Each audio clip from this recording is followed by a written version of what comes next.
Assalamualaikum warahmatullahi wabarakatuh.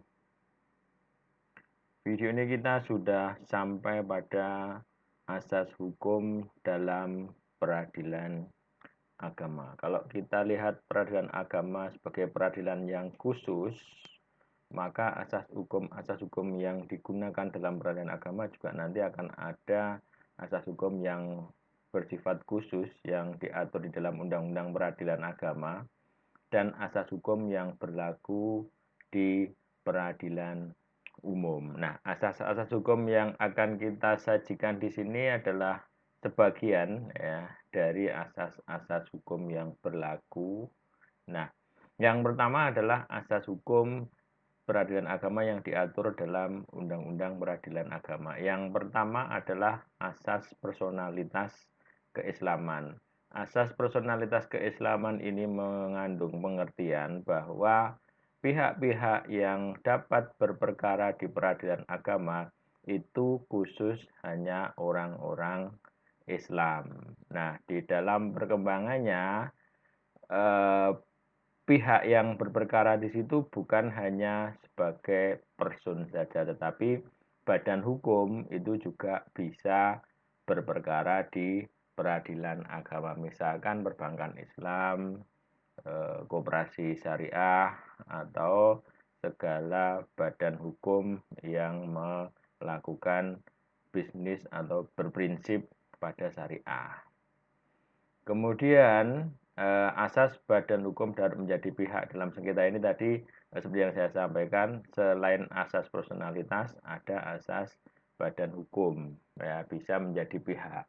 Kemudian asas pemeriksaan di dalam dua tingkat. Artinya pemeriksaan perkara itu hanya tingkat pertama dan tingkat banding. Sementara pemeriksaan kasasi itu bukan pemeriksaan perkara tetapi pemeriksaan terhadap proses perkara yang dilakukan oleh pengadilan tingkat pertama dan tingkat banding itu sudah benar sesuai hukum acaranya atau tidak. Kemudian asas berikutnya adalah asas Mahkamah Agung sebagai pengadilan tertinggi.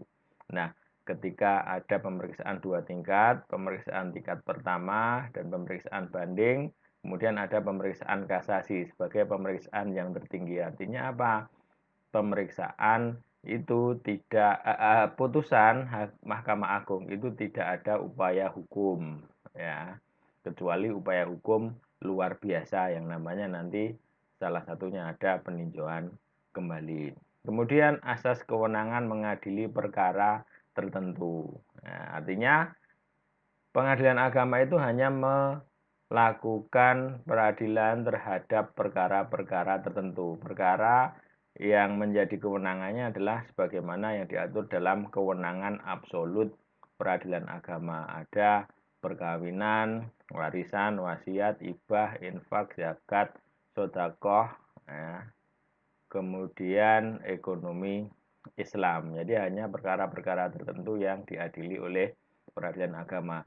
Kemudian asas kewenangan mengadili tidak meliputi sengketa hak milik atau sengketa lain yang subjek hukumnya bukan subjek hukum yang bersengketa di peradilan agama. Nah, ini ketika terjadi sengketa milik ya, tetapi subjek hukumnya itu bukan merupakan subjek hukum lain agama, yaitu yang beragama Islam atau badan hukum yang menggunakan prinsip-prinsip syariah, ya, atau yang melakukan usaha ataupun segala sesuatu kegiatan di bidang ekonomi syariah. Nah, itu tidak menjadi kewenangan peradilan agama apabila ada sengketa hak milik.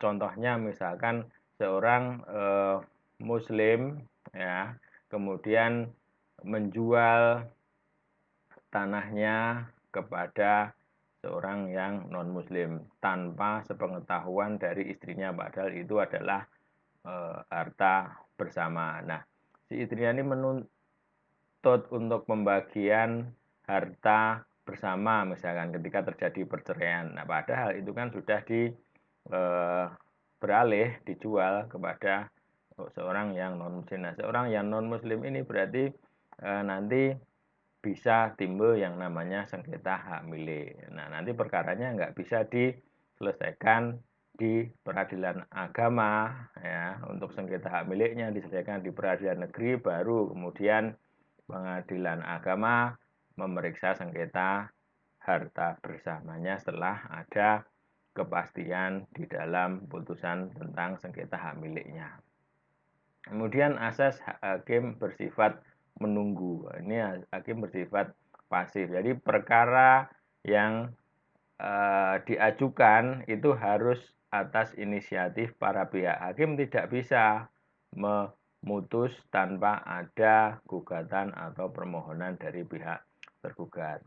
Misalkan hakim mengetahui bahwa ini keluarga ini sudah nggak harmonis, sudah terjadi pertengkaran terus-menerus. Hakim kemudian menyidangkan, nah itu tidak bisa, harus atas inisiatif si suami atau istri yang mengajukan perkaranya ke pengadilan. Kemudian asas kewajiban memeriksa perkara yang diajukan ke pengadilan. Asas ini memberikan makna setiap perkara itu tidak boleh ditolak, ya, dengan alasan tidak ada undang-undangnya, tidak diatur ataupun tidak jelas aturannya. Nah, itu nggak boleh beralasan untuk menolak perkara. Setiap perkara itu harus diperiksa.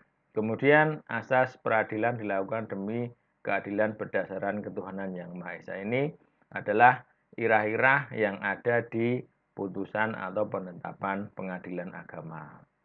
Setiap putusan ataupun setiap proses peradilan itu harus berdasarkan keadilan berketuhanan yang Maha Esa. Jadi tidak hanya bertanggung jawab terhadap para pihak, tetapi tanggung jawab hakim dalam memeriksa perkara itu mencakup juga tanggung jawabnya kepada Tuhan yang Maha Esa. Kemudian asas penetapan dan putusan dimulai dengan kalimat Bismillahirrahmanirrahim dan diikuti demi keadilan berdasarkan ketuhanan yang Maha Esa. Ini adalah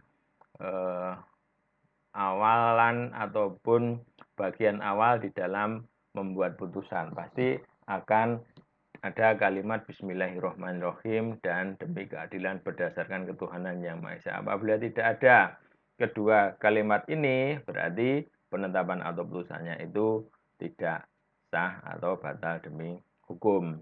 Kemudian ada asas lagi, asas peradilan sederhana, cepat, dan biaya ringan.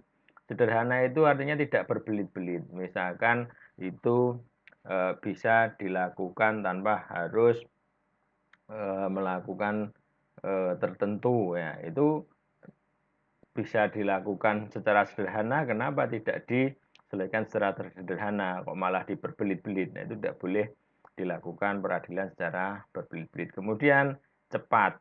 Pengertian cepat di sini bukan berarti pengadilan, proses peradilan itu dilakukan sekali sidang kemudian putus. Artinya kalau seperti itu malah tidak akan bisa memberikan keadilan karena prosesnya akan melanggar hak-hak dari salah satu pihak di dalam pengadilan. Kemudian biaya ringan. Biaya ringan itu artinya tidak banyak mengeluarkan biaya di dalam pengadilan. Ini adalah asas-asas tentang peradilan itu sederhana, cepat, dan biaya ringan. Kemudian asas mengadili menurut hukum dan persamaan hak.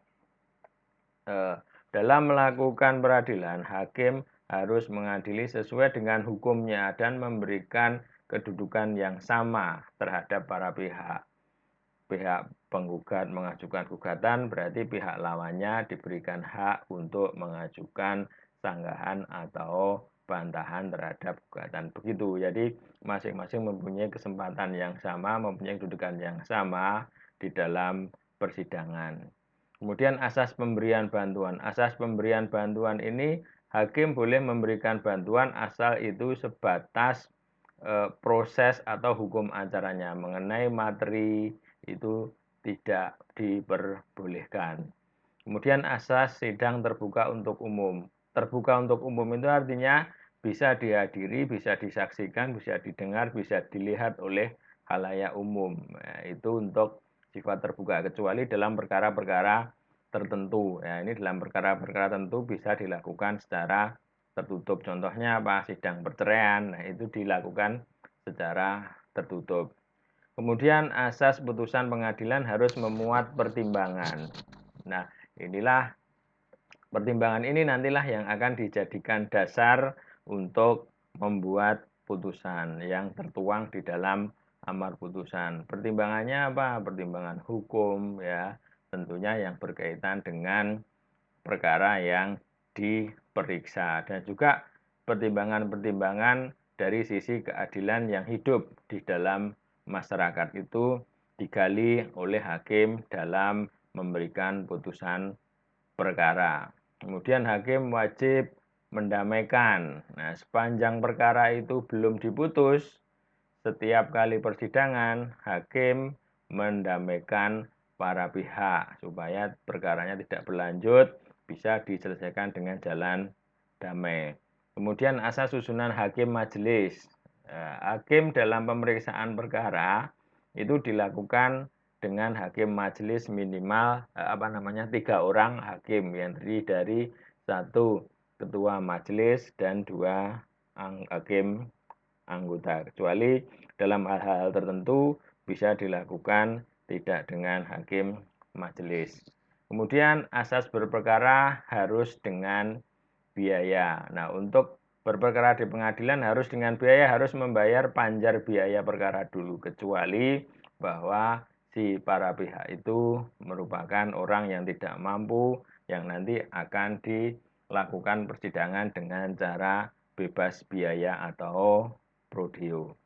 Itulah tentang asas-asas hukum peradilan agama yang bisa kita temukan di dalam undang-undang tentang peradilan agama.